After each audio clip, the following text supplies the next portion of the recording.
하나님의 말씀을 보도록 합니다. 민수기 23장 19절에서부터 말씀을 보겠습니다. 민수기 23장 19절에서 26절까지 말씀을 봅니다. 하나님은 사람이 아니시니 거짓말을 하지 않으시고 인생이 아니시니 후유가 없으시도다. 어찌 그 말씀하신 바를 행하지 않으시며 하신 말씀을 실행하지 않으시랴. 내가 축복할 것을 받았으니 그가 주신 복을 내가 돌이키지 아니리라. 야곱의 허물을 보지 아니하시며 이스라엘의 반역을 보지 아니하시는도다. 여호와 그들의 하나님이 그들과 함께 계시니 왕을 부르는 소리가 그 중에 있도다. 하나님이 그들을 애굽에서 인도하여 내셨으니 그의 힘이 들소와 같도다. 야곱을 해할 점술이 없고 이스라엘을 해할 복술이 없도다. 이때 야곱과 이스라엘에 대하여 논할진대 하나님께서 행하신 일이 어찌 그리 크냐 하리로다. 이 백성이 암사자같이 일어나고 수사같이 일어나서 움킨 것을 먹으며 죽인 피를 마시기 전에는 눕지 아니하리로다 하며 발락이 발람에게 이르되 그들을 저주하지도 말고 축복하지도 말라. 발람이 발락에게 대답하여 이르되 내가 당신에게 말하여 이르기를 여호와께서 말씀하신 것은 내가 그대로 하지 않을 수 없다고 하지 아니하나이까. 아멘. 창세기는 성경의 시작하는 장이라 그렇게 말합니다. 시작장에서 창세기 17장 1절에 보게 되면 여호와께서 아브라함에게 나타나셔서 그에게 이르시되 나는 전능의 하나님이라 라고 말씀하고 있습니다.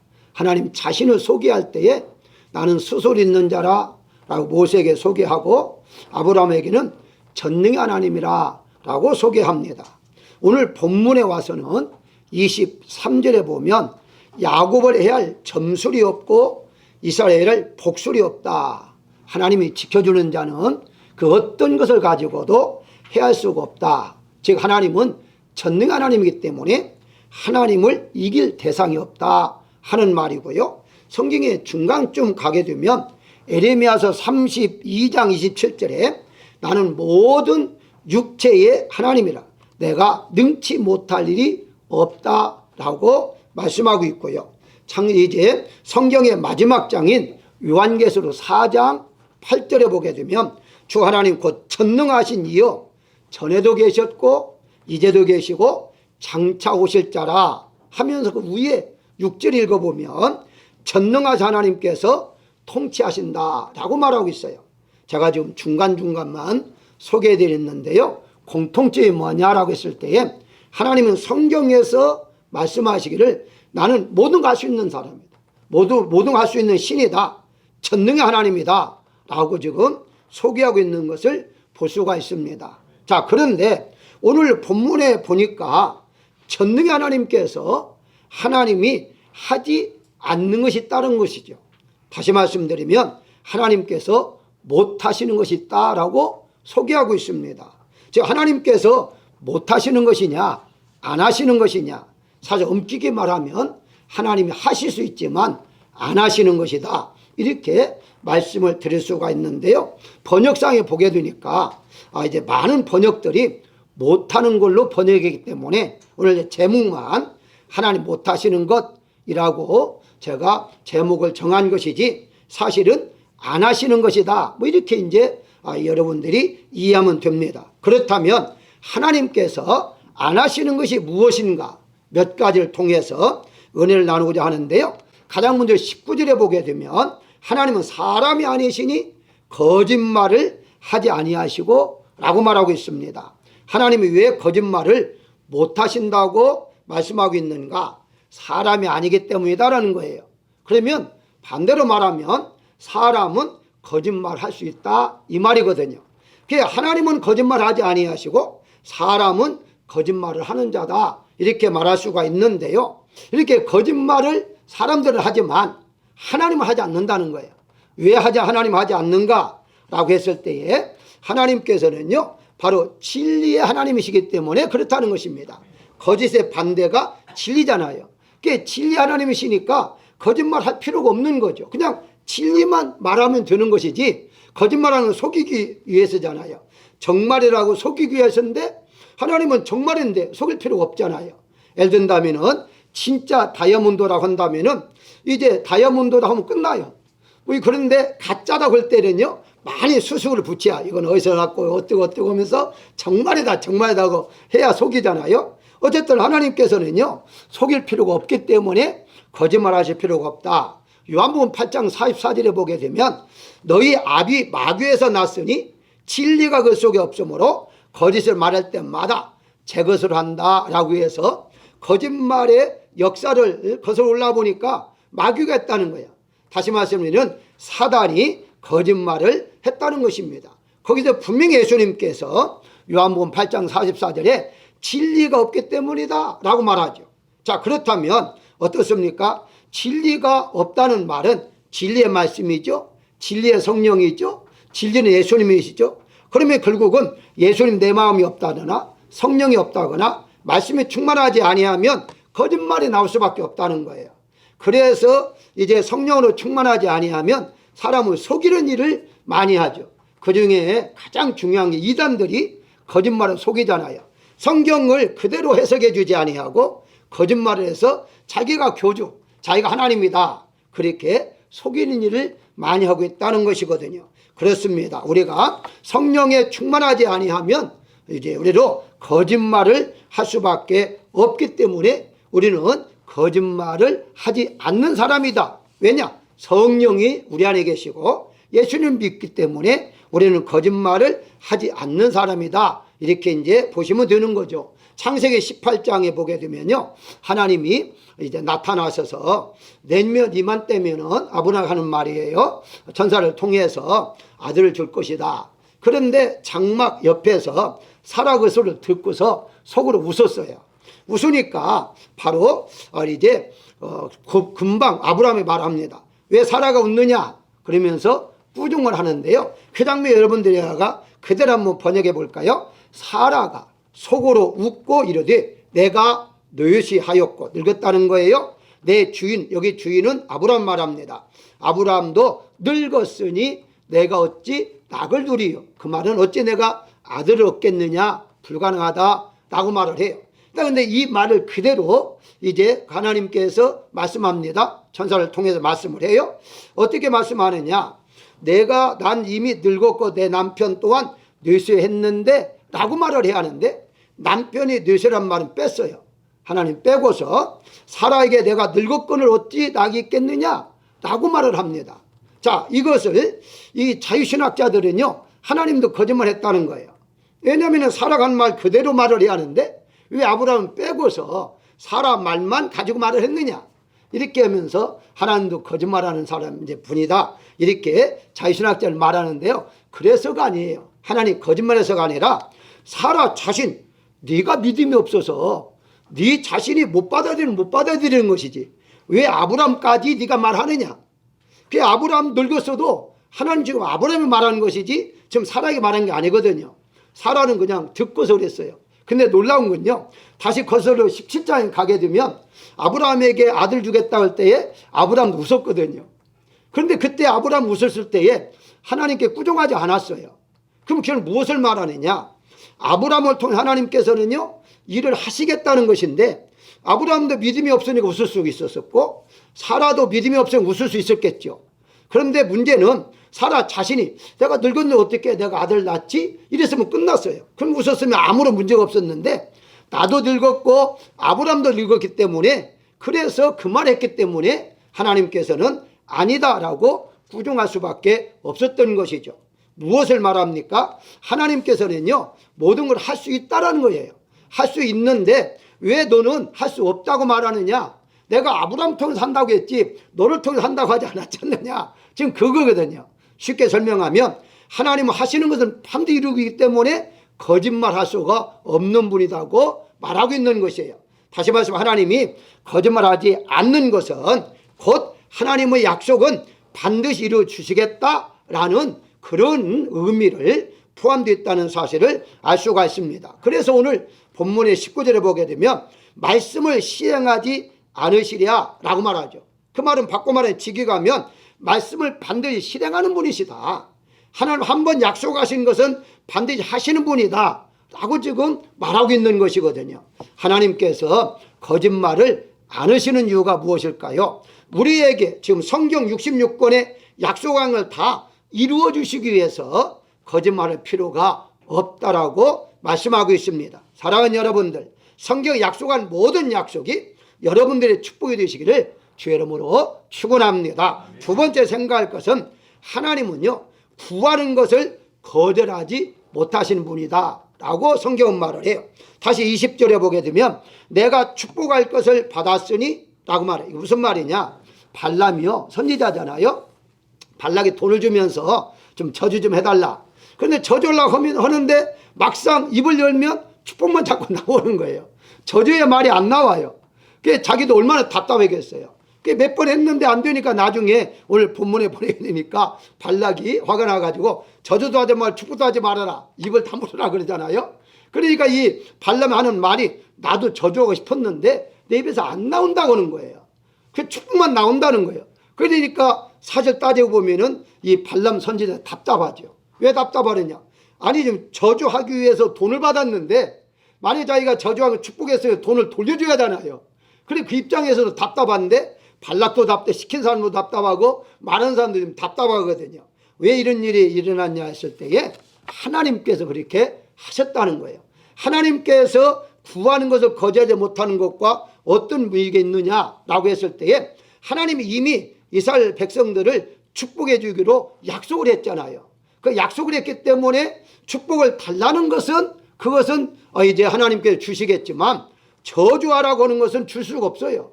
그러니까 그건 이룰 수가 없기 때문에 구하는 것마다 하나님 주시기로 이미 성경이 엄청나게 말씀하고 있는데요. 예를 한번 들어볼까요? 요한복음의 14장 1절에 보게 되면 너희는 마음에 근심하지 말라라고 제자들에게 예수님 말씀을 해요. 그러고 난 다음에 이 근심에 대해서 제자들에게 말씀하시면서 위로를 받기 위해서 14장, 15장, 16장 계속해서 유리의 말이 나와요. 그 유리의 말이 무엇이냐? 기도하라는 건데요. 제가 한번 소개할까요? 먼저 14장 이제 13절을 보게 되면 너희가 내 이름으로 무엇을 구하든지 내가 시행하리라 라고 말하고요. 14절에 내 이름을 무엇이든지 내게 구하면 내가 행하리라 라고 말하고 15장 16절에 내 이름으로 아버지께 무엇을 구하든지 다 받게 하려 함이라. 다시 23절에 너희가 무엇인지 아버지께 구하는 것을 내 이름을 주시리라. 내 이름으로 주시리라. 계속 좀 다 제가 소개를 못 해드렸는데요. 몇 구절만 소개했습니다. 여기 공통점이 있어요. 강조한 말씀이 있어요. 내 이름과 무엇인지라는 게 공통점이에요. 다시 말씀드리면 내 이름으로 구하라는 것은 이미 아시잖아요. 누구죠? 예수님이시죠. 예수님의 이름으로 구하라는 것이 첫 번째 조건이고요. 두 번째는 무엇인지. 그 무엇인지는 무엇입니까? 무엇을 구하든지 다 내가 듣고 그대로 이제 내가 너에게 들어주겠다 이 말이거든요. 그러니까 우리가 어떤 약속을 할 때에 내 부탁 하나 있는데 들어줄 거야? 그러면 이제 어떤 사람은 무슨 말해봐 다 들어줄게 이렇게 하잖아요. 뭐 어떤 거에 다 들어준다고 약속할 때에 그 약속한 대로 말하면 들어줘야 하잖아요. 그런 것처럼 예수님께서 분명히 내 이름으로 구하게 되면 내가 어떤 너가 원하는 거든지 요청하는 다 들어주시겠다라고 지금 말씀하고 있는 것이죠. 그래서 우리가 때로는 말도 되지 않는 기도를 했을 때에도 응답받을 때가 있어요. 가끔씩 간증 들어보면 정말 이것까지도 하나님이 응답해 주실까 했는데 그것까지도 응답해 주는 경우가 많이 있어요. 그러니까 응답받지 못한 사람들, 체험하지 못한 분들은 이해가 안 가요. 우리가 하나님 앞에 기도하면서 신앙생활을 하면서 그런 경험을 좀 우리가 해봐야 해요. 체험을 해봐야만이 이런 말씀을 들을 때에 이해가 되죠. 그래, 이건 정말 말도 안 되는 소리인데 하나님께 기도했더니 응답 주셨더라. 얼마나 기뻐요. 말도 안 되는 것까지도 하나님은 들으신다고 분명히 말씀하고 있죠. 자, 그렇다면 어떻습니까? 우리가 해야 할 건 무엇이죠? 구해야만 된다는 거죠. 하나님 앞에 기도를 한다는 것이죠. 무언가 달라고 요청을 해야 한다는 거죠. 그래서 하나님께서 구하는 것을 거절하지 아니하시고 우리의 모든 걸 들으시겠다고 말씀하고 있는 것입니다. 그렇습니다. 요한복음 14장 14절에 분명히 내 이름으로 무엇인지 내게 구하면 내가 행하리라 라고 말씀하시고, 다윗은 어떻습니까? 시편 21장 2절에 보게 되면 그 입술의 구함을 거절치 아니하셨다라고 말하고 있어요. 그래서 야고보도요, 기도라고 하는 말을 하면서 정력으로 쓰기 위해서 기도하는 것 위에, 그러니까 나쁜 짓 하기 위해서, 죄를 범하기 위해서 달라고 하는 것은 하나님이 안 주지만 그 위에는 모든 걸 다 주신다라고 말씀하고 있잖아요. 그렇기 때문에 우리는 마치 사람에게 무엇을 요청해서 뭐 좀 달라라고 하는 것처럼 하나님 앞에 그렇게 간단하게 하나님 주십시오 라고 기도를 할 때에 하나님은 주신다고 분명히 말씀하고 있습니다. 우리는요, 때로는 인간이다 보니까 기도를 잘 해가지고 듣는 사람에게 은혜를 끼치기 위해서 기도할 때 뭐 논리적이고 철학적이고 감정적으로 기도할 때가 있어요. 어떤 분 기도할 때마다 울면서 운다고 하는 분이 있는데 왜 우냐 물었더니 내가 울면 슬프니까 듣는 사람이 다 운다는 거예요. 그래서 은혜 받는다는 거예요. 물론 가끔씩 그럴 수도 있어요. 뭐 자기 눈물 나는 어떻게 합니까? 그런데 일부러 은혜 받기 위해서, 은혜 끼치기 위해서 그렇게 쓰면식으로 그렇게 기도하는 건 절대 하는 게 아니에요. 제가 한번 예를 들어 볼까요? 기도는 하나님께 하는 거잖아요. 뭔가 주문하는 거잖아요. 그러면 식당에 가서 이렇게 음식을 주문할 때에 줄을 섰다고 가정하십시다. 그러면 거기서 내가 원하는 것만 주문하면 끝나요. 그런데 이제 주변 사람 듣기 위해서 내 목소리를 뭐 이렇게 가라앉게 한다든가 뭐 멋지게 해가지고 듣는 사람, 주변에 듣는 사람에게 아주 내가 저 사람 목소리가 정말 훌륭하다, 멋있네, 이렇게 듣기 위해서 주문하는 사람 한 명도 없습니다. 아니 음식 주문할 때에 음식만 잘 주문을 안 됐지 거기 뭐 목소리를 이렇게 아름답게 할 필요가 없다는 것이거든요. 하나님 앞에서는요, 우리가 꾸밈 없이 그냥 하나님 앞에 구하면 되는 거예요. 그냥 여기에서 어떤 꾸밈이 있고 기도할 때 목소리 어떻게 하고 이렇게 하는 것이 아니다는 거예요. 그렇기 때문에 하나님을 감동시킬 수 있는 것은 아무것도 없고요. 그냥 내가 원하는 것만 구하면 되는 것입니다. 하나님 앞에 구하게 되면 하나님께서는요, 모든 걸 들어주시고 거절하지 아니하신다고 분명히 말씀하고 있다는 사실입니다. 사랑하는 여러분들, 필요한 것마다 하나님 앞에 구하십시오. 그러면 하나님은 반드시 시행하신다고 약속하셨기 때문에 그 약속을 받아 누리시기를 주의 이름으로 축원합니다. 세 번째 생각할 것은 하나님은 심판에 대해서 돌이키지 아니한다고 말씀하고 있습니다. 돌이키지 아니한다는 거예요. 한번 정한 것은 그대로 행하겠다고 성경 말씀하고 있어요. 오늘 본문의 22절에 애굽에서 인도하여 내셨으니 그의 힘이 들소와 같도다. 23절에 하나님께서 행하신 일이 어찌 그리 크냐라고 말씀하고 있어요. 하나님께서는 아브라함을 약속했습니다. 약속한 지가 400년이 지났어요. 그래서 하나님께서는 기억하셨다가 애굽에 있는 이스라엘 백성을 이끌어내시면서 들소처럼 그렇게 힘있게 능력을 보여줘서 자유를 주셨다, 해방시켰다, 그렇게 성경은 말하고 있습니다. 근데 왜 이렇게 오랫동안 기다렸다 하셨느냐 하는 건 다른 게 아닙니다. 아니 적은 숫자를 가지고 나를 맡겨봤자 어떻게 운영을 하겠어요? 어떻게 나를 지키겠어요? 그래서 자녀를 많이 번성할 때까지 하나님이 기다렸다가 많은 이제 자녀가 되니까 그 자녀를 데리고서 이제 가나안 땅을 주었던 것을 우리가 볼 수가 있습니다. 그때 하나님께서는 한번 아브라함의 약속이기 때문에 그 약속을 지키기 위해서 오늘 본문에서도 애굽에서 인도하여 내셨다라고 말씀하고 있죠. 한번 결정한 것은 그대로 이루신다는 것인데요. 히브리서 9장 27절에 보면 한 번 죽는 것은 사람에게 정해진 거예요. 정해놓은 거예요. 그런데 그 후에 심판이 있으리라 라고 말합니다. 이게 아주 중요하거든요. 사람이 죽는 것은 하나님이 정해놨다는 거예요. 자, 정해놨기 때문에 누가 어떻게 할 수가 없습니다. 어떤 사람이 말하기를 내가 죽는 것을 하나님 어떻게 나에게 물어보지 아니하고 이제 나를 이렇게 데려가느냐 이렇게 말하는 사람이 있다고 하는데요. 하나님께서 왜 물어봅니까? 하나님의 생명인데 그렇다면은 여러분들이 태어날 때는 하나님 앞에 은은하게 태어났습니까? 태어날 때는 하나님께 은은하게 태어난 게 아니에요. 그냥 하나님께서 부모를 통해서 이 세상에 보냈어요. 하나님의 주권이에요. 하나님의 섭리예요. 그렇다면 다시 이 세상에서 하나님 데려가는 것도 하나님의 주권이지.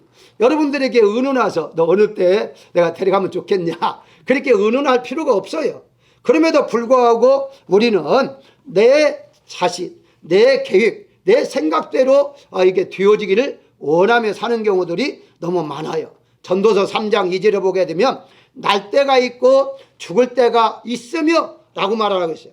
이 세상에 살고 있는 모든 사람들은 태어나는 날이 있고 또 이제 날이 있기 때문에 죽는 날도 있다고 분명히 성경에서는 말하고 있어요.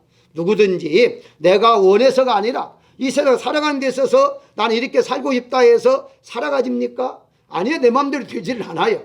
난 이렇게 하고 싶은데 생활하다 보면 그렇게 되는 사람들이 많지를 않아요.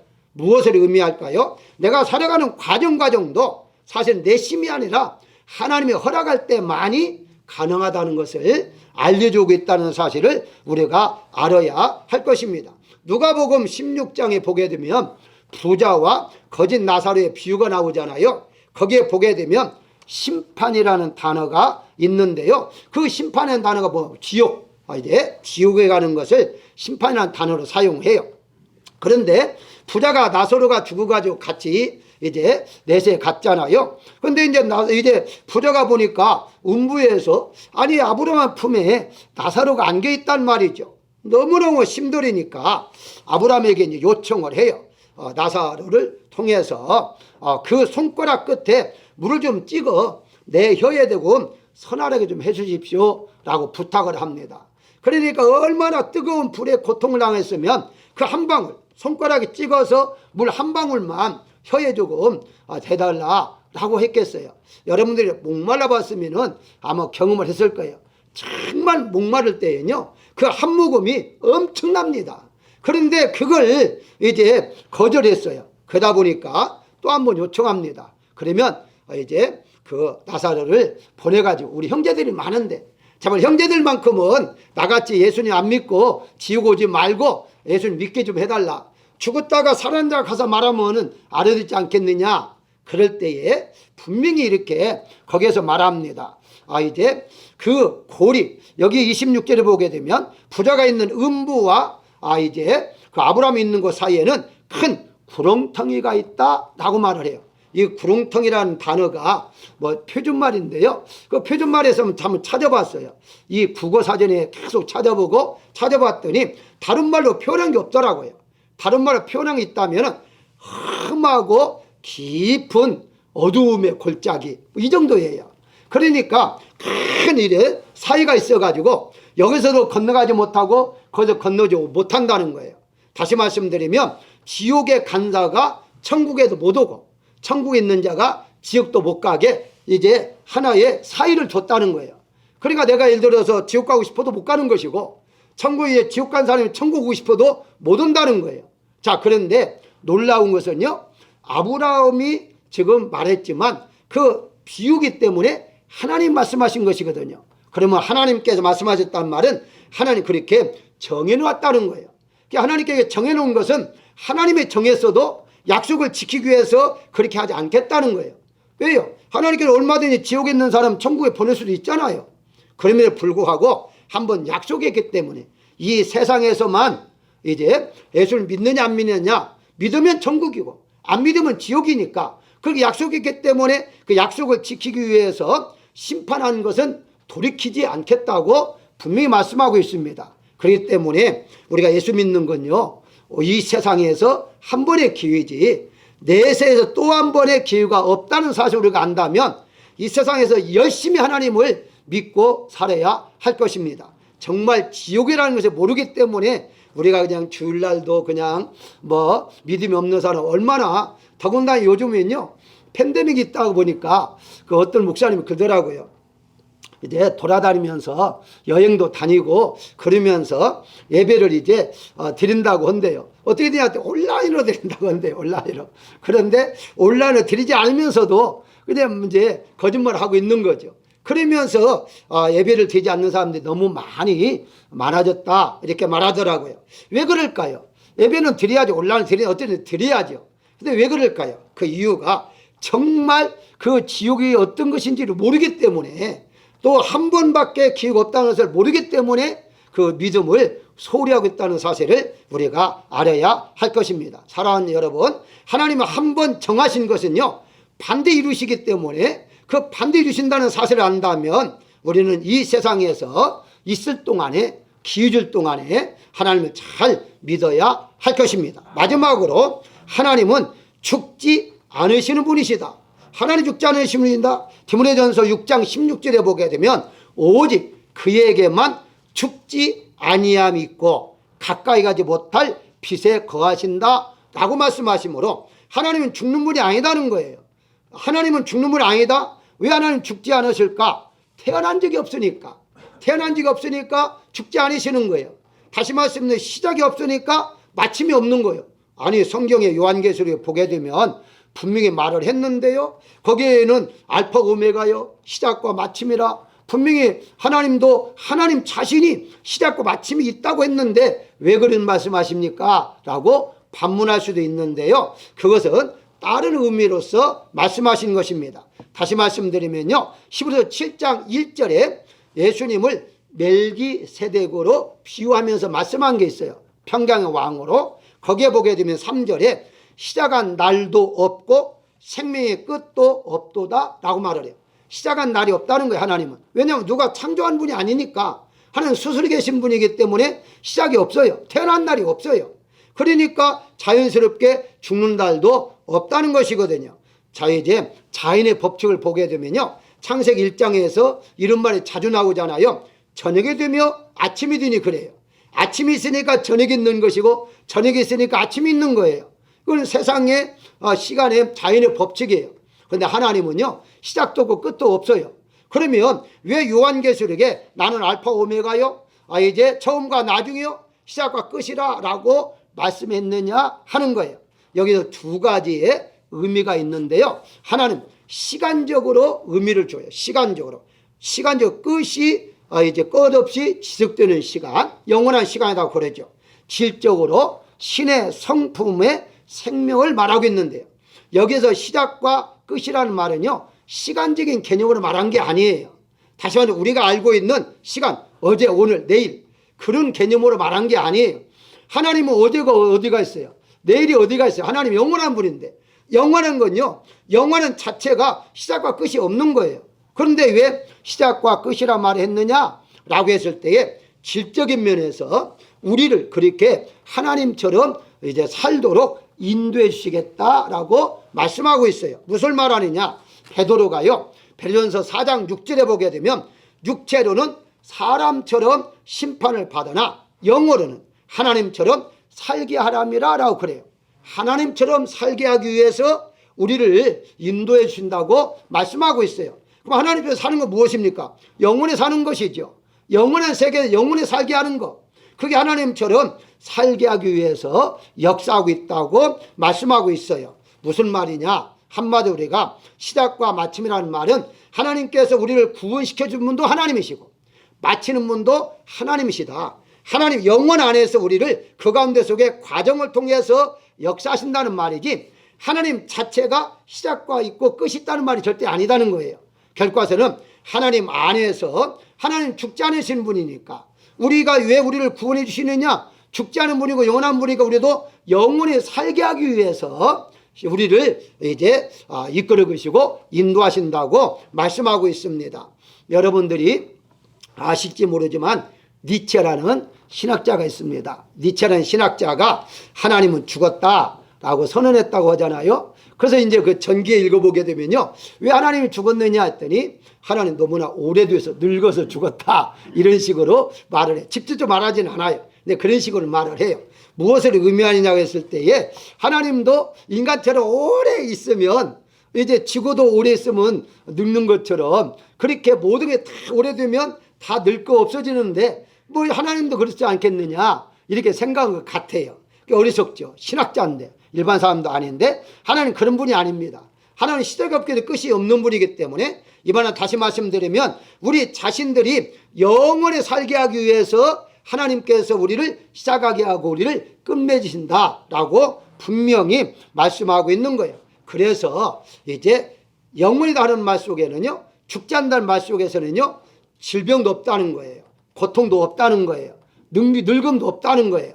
다시 말씀드리면 우리 인간이 왜 질병에 걸립니까? 왜 죽습니까? 그것은요, 늙어가기 위해서 죽음을 향해서 가기 때문에 늙어지는 것이고 질병에 걸리는 거거든요.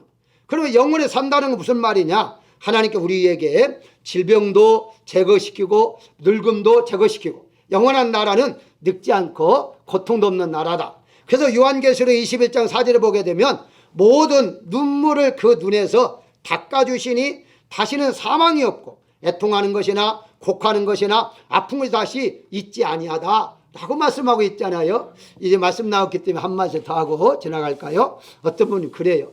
천국에서는 늙지도 않고 고통도 없다고 하는데 그러면 그 부활할 때에 어떤 모습으로 부활하느냐? 만약에 10살에 죽었다면 10살의 모습으로 부활하느냐? 이런 질문하는 분들이 있어요. 궁금하죠? 사실 부활할 때 어떻게 부활할까 궁금하잖아요. 그럼 만약에 예를 들어서 그렇게 한다면은 아들이 60살에 죽었고 아버지는 20살에 젊은 나이에 결혼하자 자기 하나 낳고 죽었어요. 하늘나라에 갔더니 아버지가 아들같이 보여. 그러면 되겠느냐? 지금 그게 궁금한 거예요. 근데 천국은요, 그렇게 우리 지금 여기처럼 아들, 딸 이렇게 구분되지 않습니다. 천국 가서도 또 뭐 우리 가족끼리 모여, 종친이 모여 이렇지 않아요. 천국은요.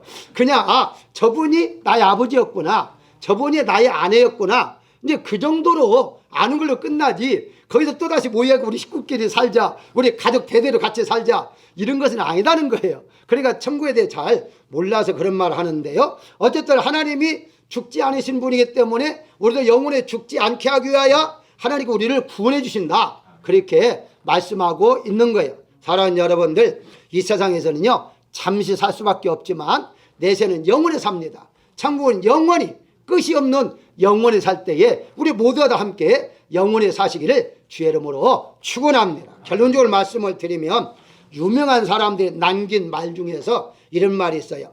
불가능은 없다라고 말하잖아요. 그래서 불가능 없다라고 했을 때에 우리 기독교인들 중에서도요 불가능 없다는 책들을 많이 이제 저서가 많이 있어요. 그러니까 들어보면은 왜 불가능 없다라고 했을 때에 내게 능력 준 자 안에서, 빌립보서 4장 13절 유명하죠. 내게 능력 준 자 안에서 내가 모든 걸 할 수 있다, 그렇게 말씀하시기 때문에 바로 나에게 능력 주면 내가 모든 걸 할 수 있으니까 나는 불가능이 없다라고 말하고 있거든요. 그러면서 또 예수님께서도 말씀하시잖아요. 사람은 할 수 없어도 하나님은 하실 수 있다라고 말하잖아요. 그 하나님이 하시게 하면 얼마나 할 수 있다라고 생각들 해요. 그런데요, 불가능이 없는 것이 아니에요. 불가능이 있습니다. 인간이 아무리 능력자일지라도요 못하는 게 너무 많아요. 하나 예를 들어 볼까요? 바울은 어떻습니까? 대단한 분이었죠. 아니 죽은 자로 살릴 정도로 능력을 행하는 자였어요. 그런데도요 하나님 허락하지 않으니까 자기의 질병 그 고치기 위해서 3번씩이나 기도했잖아요. 그런데 못 고쳤잖아요. 아니 불가능했어요. 가능하지 않았어요. 그런데 어떻게 우리가 이제 모든 걸 할 수 있다고 그렇게 말합니까? 없어요. 따라서 우리가 할 수 없다는 말은 곧 하나님이 허락하지 않는다는 말이에요. 하나님 허락하지 않는다는 말은 하나님의 계획과 뜻대로 인도해 주신다는 사실이에요. 그 때문에 우리가 어떤 일을 하다가 기도했는데 응답 없다, 끝까지 기도하겠지만 끝까지 기도 응답이 없다 그럴 때는 하나님 뜻으로 맡겨놔야 됩니다. 마치 바울처럼 이건 하나님의 뜻이구나, 그리고 이제 맡기면 사는 것이 성경적이지 그게 왜 이렇게 될까라고 하나님을 원망할 필요는 없다는 것이거든요. 사랑하는 여러분들, 하나님도 못하시는 것이 아니라 안 하시는 것도 있다고 한다면 우리도 무엇을 계속해서 전진해 나가겠지만 우리도 안 할 것들이 있다는 거예요. 이게 오늘 말씀의 핵심입니다. 우리가 해야 할 것이 있고 안 할 거 있는데 이 발람이 하지 말아야 할 것을 함으로 말미암아 이제 하나님 뜻대로 결국은 이루어졌잖아요. 자기가 하고 싶어도 안 됐잖아요. 뭘 말합니까? 우리가 하고 싶다 할지라도요 다 되는 것은 아니다는 거예요. 그래서 전적으로 하나님이 안 하신다는 것은 무언가 이유가 있기 때문에 하나님께 맡기고 사는 것이 우리가 행복한 이제 사람들이다, 이렇게 말씀을 드릴 수가 있습니다. 그래서 여러분들의 최선을 다하십시오. 어떤 일에 최선을 다하십시오.